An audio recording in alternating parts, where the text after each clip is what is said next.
Sebelumnya, Assalamualaikum warahmatullahi wabarakatuh. Saya Karismaning Ayu Putri Mandani dengan nomor induk mahasiswa 21031100101 dari kelas Agribusiness C akan memaparkan tugas aplikasi komputer yaitu dengan tugasnya flowcard.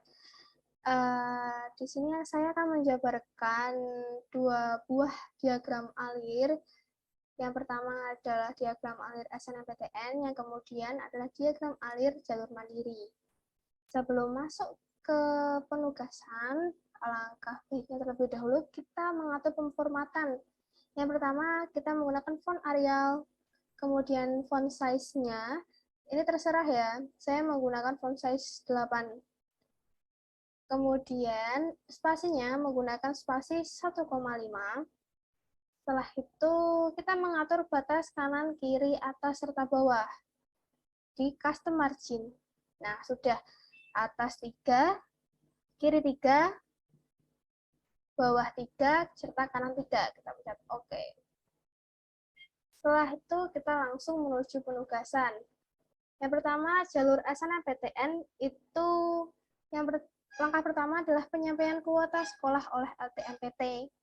Yang kedua, pemeringkatan siswa eligible oleh pihak sekolah. Yang ketiga, pengisian data PDSS oleh sekolah. Yang keempat, pengumuman siswa eligible. Kemudian 5, melakukan pendaftaran atau registrasi data siswa. Kemudian yang keenam, memilih PTN serta prodi. Kemudian yang ketujuh, pengumuman SNMPTN. Dan yang kedelapan adalah melakukan daftar ulang. Yang pertama, sebelum membuat diagram alir, kita menggunakan shape terminator terlebih dahulu ini. Flowcard terminator.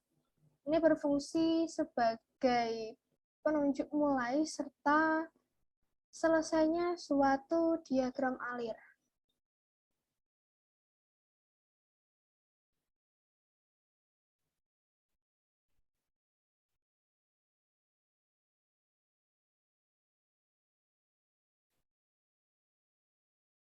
Setelah mulai, kita ke step yang pertama, yaitu penyampaian kuota sekolah oleh LTMPT. Karena ini berupa input data, maka kita menggunakan bentuk shape sejar genjang. Ini data, input data.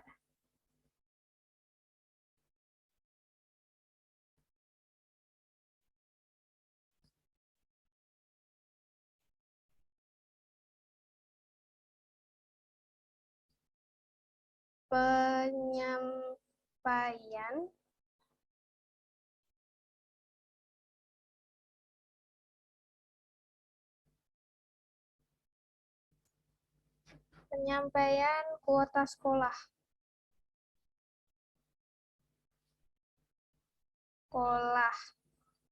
oleh LTMPT.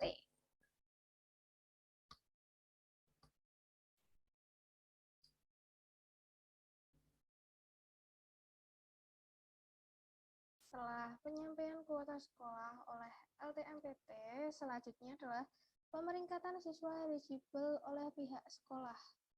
Pemeringkatan maka dapat dikatakan sebagai proses.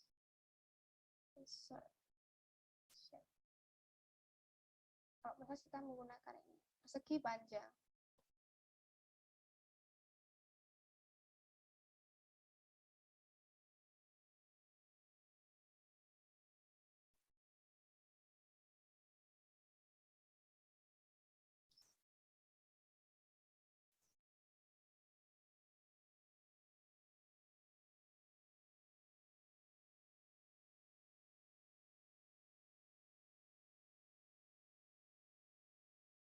Setelah itu,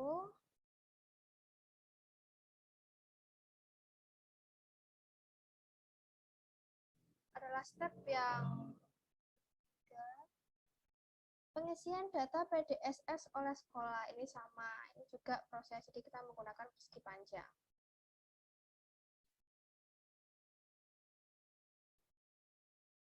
pengisian data PDSS oleh sekolah. Kemudian pengumuman siswa eligible. Nah, pengumuman ini kita menggunakan bentuk belah ketupat.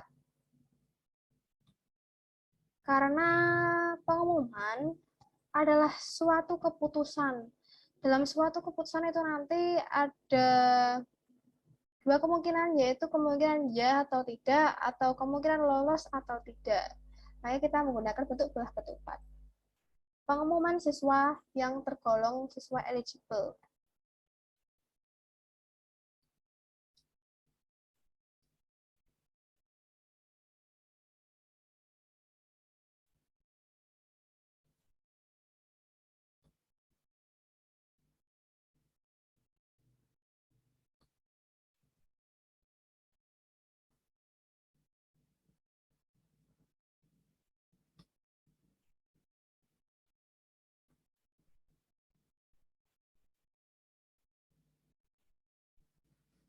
Setelah itu, setelah pengumuman siswa eligible, apabila siswa itu tadi lolos, maka dia akan melanjutkan ke sesi pendaftaran. Sesi pendaftaran, karena suatu proses, maka dia menggunakan bentuk persegi panjang.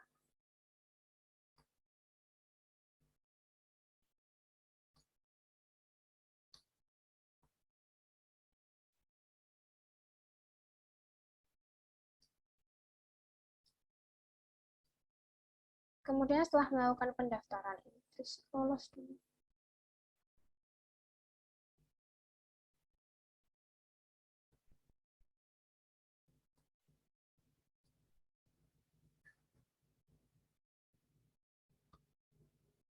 Nah, seperti ini di sini. Kemudian kita ke step selanjutnya setelah melakukan pendaftaran, maka siswa tersebut memilih PTN serta prodi. Memilih berarti kita menggunakan bentuk sejar genjang, karena suatu input.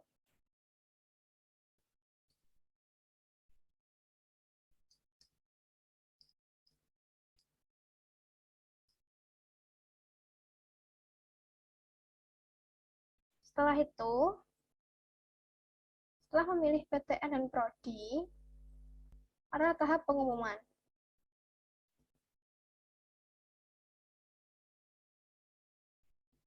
Berarti adalah keputusan, kita menggunakan bentuk belah ketupat lagi. Nah, pengumuman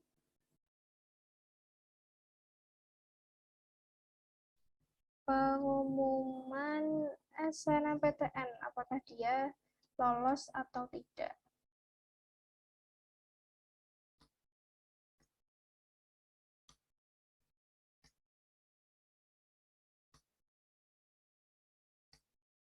Setelah itu, apabila dia lolos dalam SNMPTN, maka dia melanjutkan ke dalam tahap daftar ulang.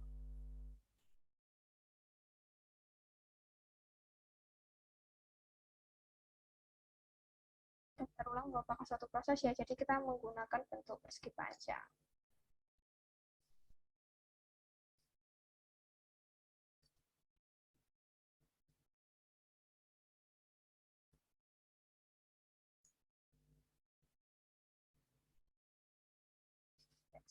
Kita taruh sini yang lolos tadi ya.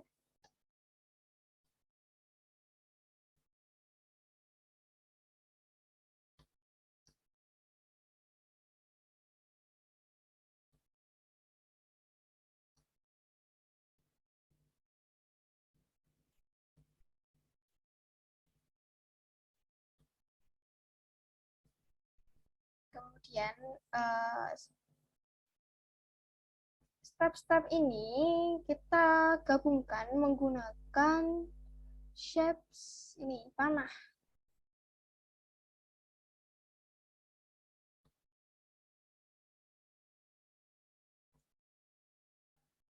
Warna hitam biar kelihatan jelas. Lanjutkan sampai ke step terakhir. Oh ya, sorry tadi ketinggalan satu step. Apabila ada kata mulai, tentunya ada kata selesai. Nah, setelah daftar ulang adalah selesai. Kita menggunakan terminator juga.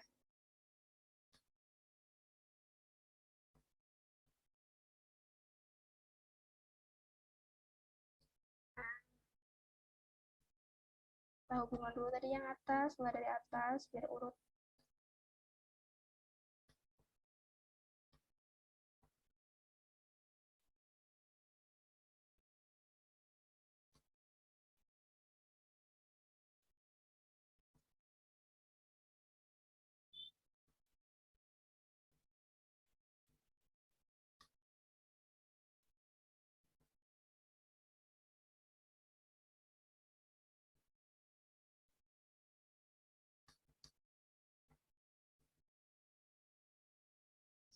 Panah lagi. Oke. Kita buat warna hitam juga biar kelihatan ya.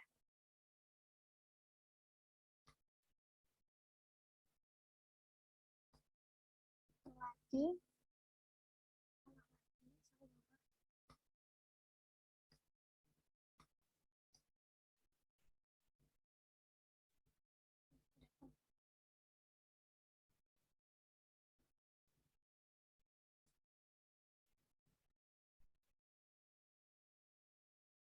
Kita add panah lagi bawah sini.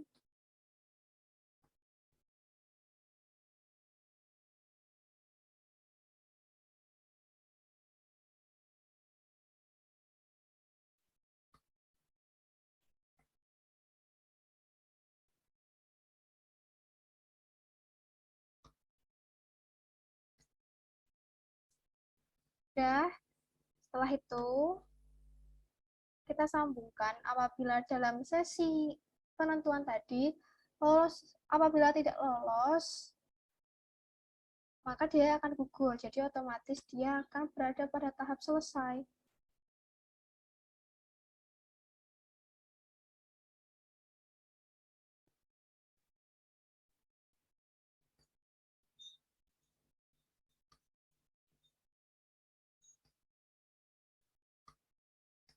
Kecilin aja ya biar enak. Nah,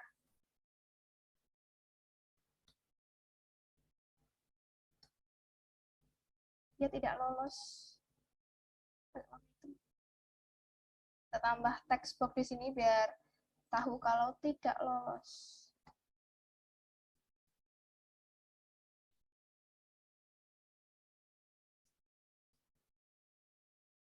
Nah, setelah itu yang ini di pengumuman yang SNMPTN. Kalau dia tidak lolos juga, maka kan akan langsung selesai. Kita hubungkan.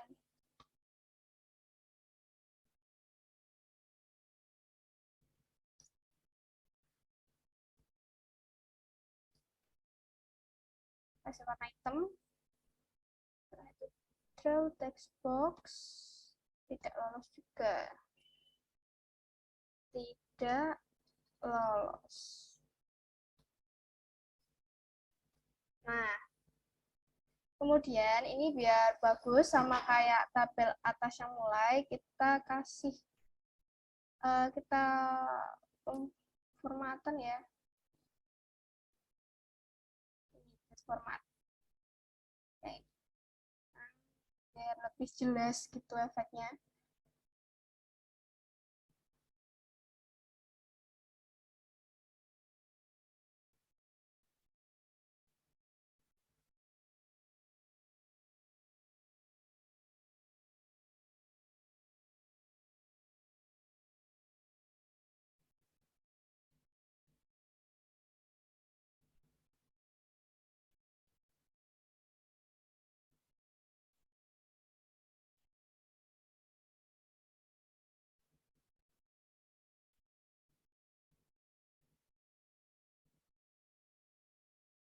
Nah, udah selesai.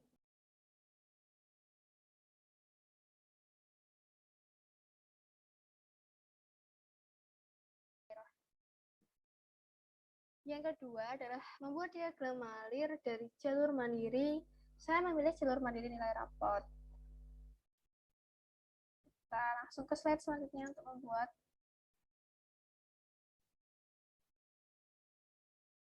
Nah, untuk sebelum memulai segala step, terlebih dahulu kita memilih terminator.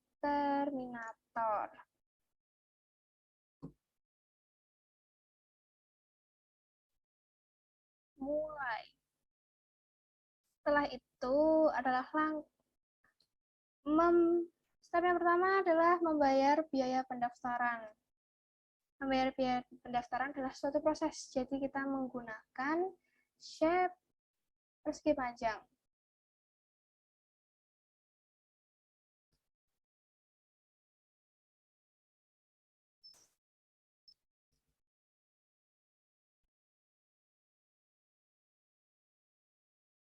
Setelah itu, step yang kedua adalah melakukan pendaftaran atau registrasi data siswa. Melakukan pendaftaran jadi adalah suatu proses, jadi kita adalah suatu input data, jadi kita menggunakan bentuk jajar jenjang.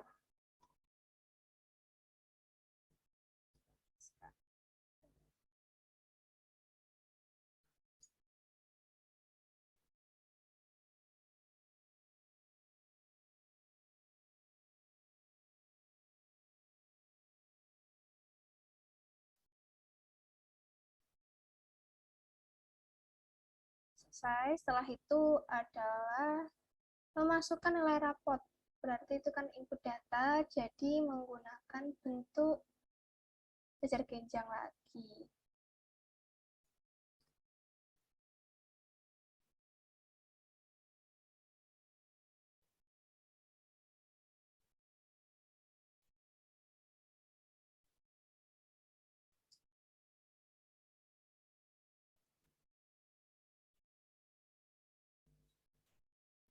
Setelah itu,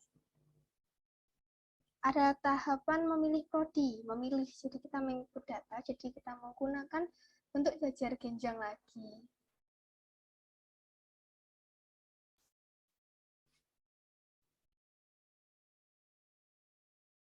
Memilih prodi. Setelah itu, ada tahap pengumuman. Nah, tahap pengumuman ini tadi adalah suatu keputusan antara lolos dan tidak lolos.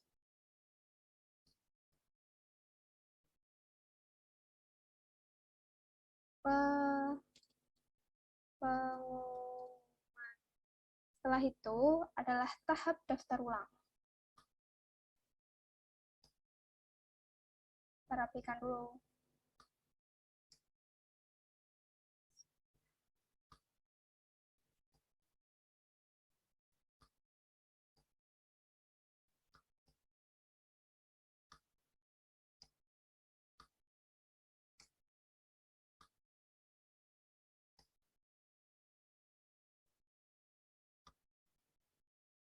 Pengumuman tadi ada yang lolos, ada yang tidak lolos. Setelah itu adalah daftar ulang. Daftar ulang adalah suatu proses data. Kita menggunakan persegi panjang. Daftar ulang diperuntukkan bagi yang lolos ya.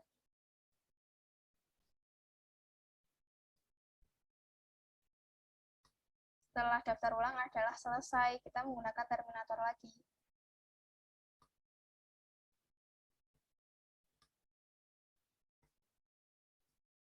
Selesai.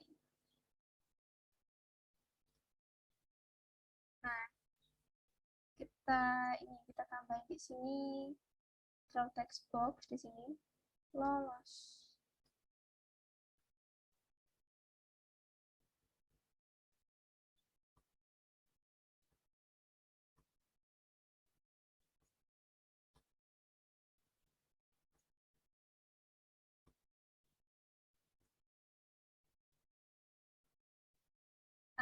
setelah itu kita hubungkan nih satu per satu step menggunakan shape bentuk panah.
Lalu kita edit dalamnya pakai warna ini aja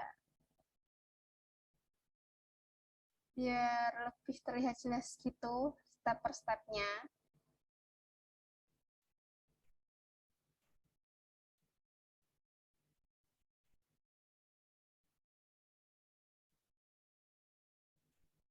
Nah, tadi apabila ada yang tidak lolos, kan dari pengumuman ini ada yang tidak lolos tentunya, maka langsung selesai, dia tidak melanjutkan ke dalam daftar ulang. Ini caranya kita buat panah. Dari pengumuman menuju menuju selesai. Kita tarik.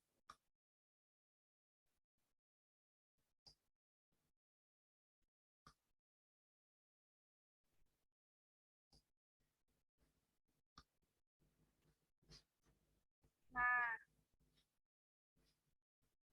seperti ini. Lalu kita tambahi draw text box. Tidak lolos, keterangan tidak lolos.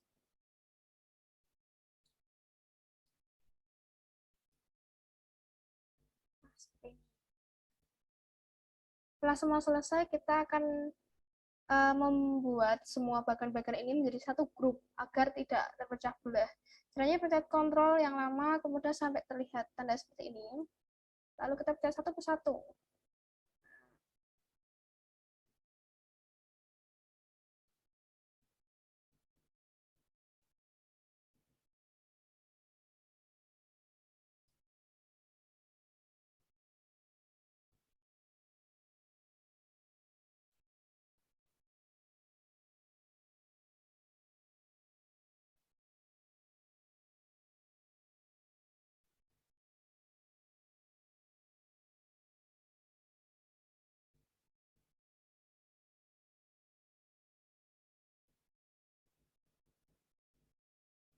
Di sini nanti ada keterangan grup. Nah, ini kita pencet grup. Nah, selesai. Jadi satu grup tidak akan berantakan setelahnya. Sekian presentasi dari saya. Kurang lebihnya mohon maaf. Wassalamualaikum warahmatullahi wabarakatuh.